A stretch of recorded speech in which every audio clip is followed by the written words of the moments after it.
तुगलक वंश गयासुद्दीन तुगलक 1320 से 1325 गयासुद्दीन तुगलक अलाउद्दीन के शासनकाल में गाजी मलिक के नाम से जाना जाता था। उसने मंगोलों को परास्त कर विशेष यश प्राप्त किया था। 1320 में वह गयासुद्दीन तुगलक एवं गाजी की उपाधि धारण कर सुल्तान बन गया। उसने वारगल एवं बंगाल को जीता। विजय से वापसी पर उसने पुत्र जुना खां ने गयासुद्दीन का स्वागत करने हेतु एक विशाल मंडप बनवाया। यहाँ एक विवादास्पद घटना का वर्णन मिलता है। स्वागत के समय मंडप गिर जाने से सुल्तान की मृत्यु हो गई। इस घटना को षड्यंत्र मानने वाले इतिहासकारों में युगतुता एवं बदायूनी अबुल फजल शामिल है। दुर्घटना मानने वाले में बरनी एवं यहमा बिन अहमद शामिल है।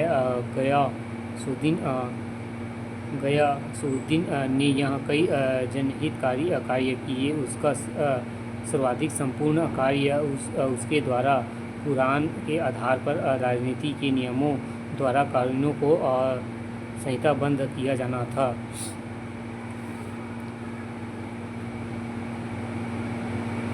मोहम्मद बिन तुगलक 1325 से 1351 अभागा आदर्शवादी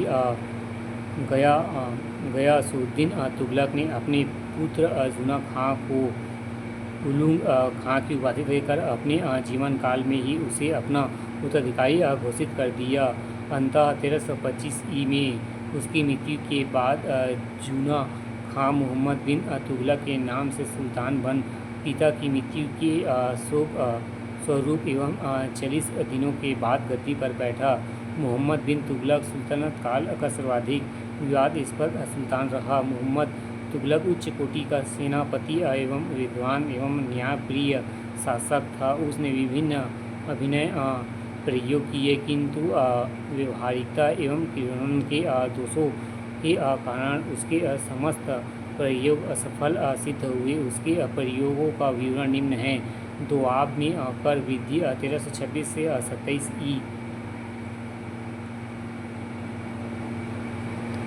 वह अत्यंत महत्वाकांक्षी था। अपने उद्देश्यों की पूर्ति हेतु उसने धन आवश्यकता थी। अतः उसने अलाउद्दीन की तरह दोआब में कर की दर बढ़ा दी तथा 50% लगान वसूल किया। यह निर्माण उस समय लिया गया जब दोआब में अकाल पड़ा और उसने कठोरता से वसूली के आदेश दिए।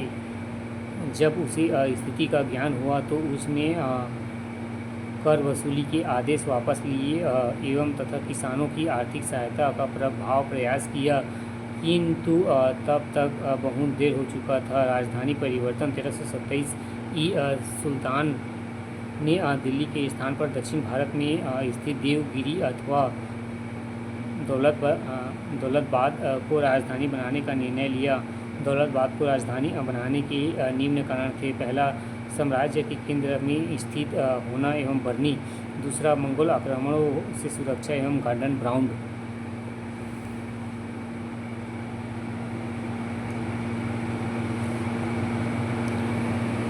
तीसरा, दक्षिण भारत पर प्रभावी नियंत्रण हेतु।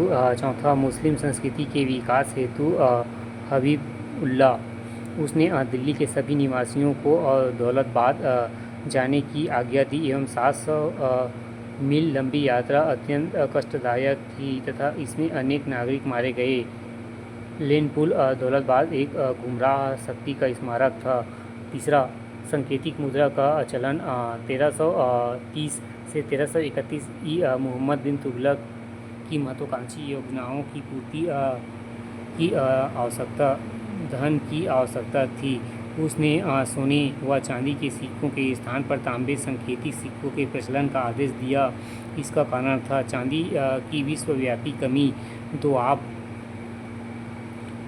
की कर नीति एवं क्रियान्वयन में राज्य की आय में कमी आ गई।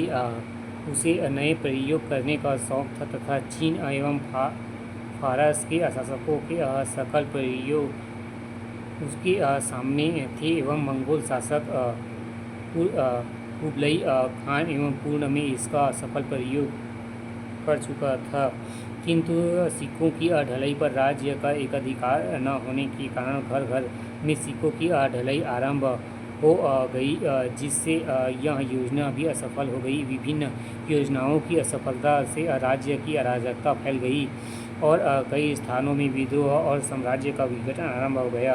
अन्य तथ्य इसके चरित्र के बारे में इतिहासकारों में व्यापक मतभेद है एवं एल्फस्टीन ने उसे पागल सुल्तान कहा है, जबकि समकालीन इतिहासकार बर्नी ने उसे विरोधी गुणों का